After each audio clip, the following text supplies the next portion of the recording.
Okay, let's dive right in. We are tackling one of those topics that, not gonna lie, trips up a ton of people on the CPA exam: unenforceable contracts.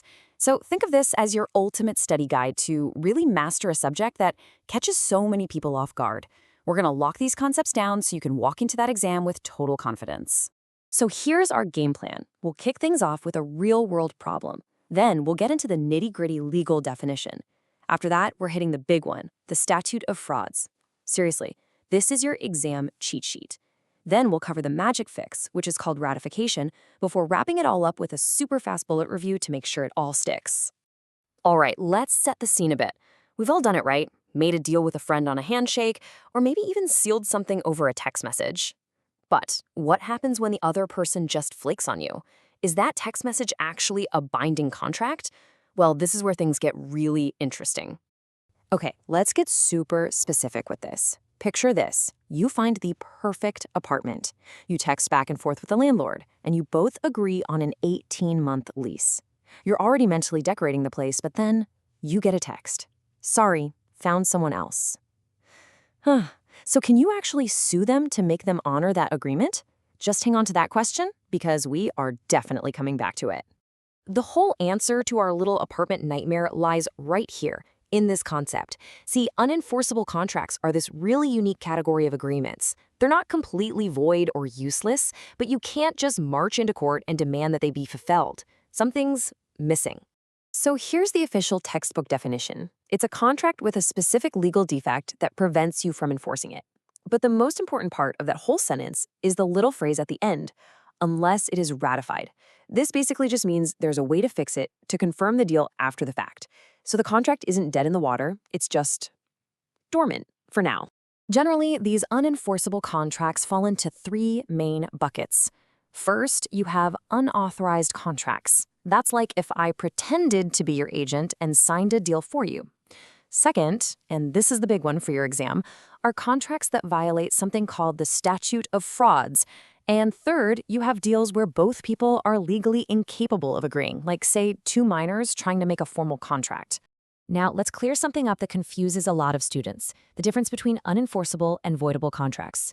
Think of an unenforceable contract like a locked door. The deal is valid, but you can't get through the door without a key, and that key is ratification.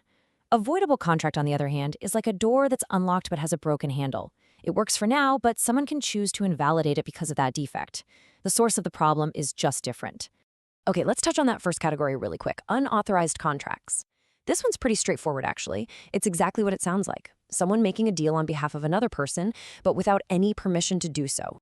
Yeah, Article 113.17 of the Civil Code lays it out perfectly clear. You just can't do it. If I go and sign a lease pretending to be you, that contract is totally unenforceable. It has zero legal power.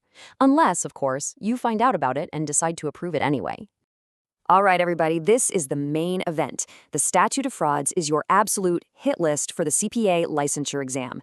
These are the specific types of agreements that the law says must be in writing to be enforceable. You've got to memorize this stuff. But before we just dive into a list, let's get the why. Why does this law even exist? Simple. It's all about preventing fraud. It stops people from going to court and making up false claims about some verbal deal that never actually happened.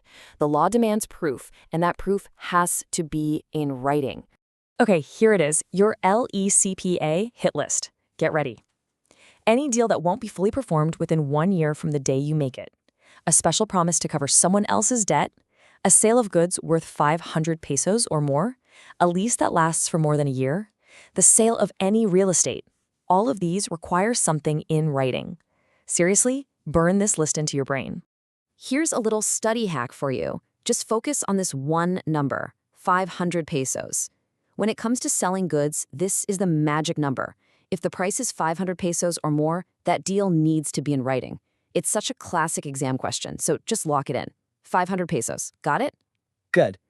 And we're back to our original problem. So what about that text message deal for the 18-month lease? Well, now you know the answer. It is absolutely unenforceable. Why? Because it's a lease for more than 1 year, which puts it squarely under the Statute of Frauds. Without a proper written contract, you simply can't sue that landlord. So does that mean an unenforceable contract is just a lost cause? Not at all. The law actually gives us a way to cure the defect, and it's called ratification. You can think of it as giving your official stamp of approval on the deal after the fact. It's the process that breathes life into an unenforceable agreement and makes it legally binding. So, how does this actually work in the real world? Let's say you verbally agree to buy a laptop for 20,000 pesos. That violates the 500 peso rule, right? But what if you send the seller a down payment and they accept it? Bam! By accepting the benefit, the money, they have just ratified the contract. Another way it can happen is in court. If you sue and bring up the verbal deal and their lawyer doesn't object, that silence also ratifies it. The defect is cured and the contract is now fully enforceable. Phew, okay, that was a lot of info. So it's time for a rapid fire review. This next part is your ultimate study snapshot. Everything you need to know all in one place. So get your phone ready, you're gonna wanna screenshot this one. All right, here are the absolute must-knows. 1. Unenforceable means it's a valid contract, but you can't sue on it unless it's ratified. 2. For the LECPA, you gotta focus on unauthorized contracts and violations of the Statute of Frauds. 3. Remember those key thresholds, anything over 1 year for performance or leases and 500 pesos or more for goods. 4. The cure is ratification, which happens by either accepting benefits or by failing to eject. And remember, that cure also works for unauthorized contracts. Go ahead and save this slide. It's perfect for your final review cram session. Let's end on this thought. Knowing all these rules isn't just about passing an exam. It's about your entire career. As a future CPA, you're going to be advising clients, making deals. So how are you going to use this knowledge to protect yourself and your clients? How will you make sure every single agreement you touch is airtight from the very beginning? Now that is the real test.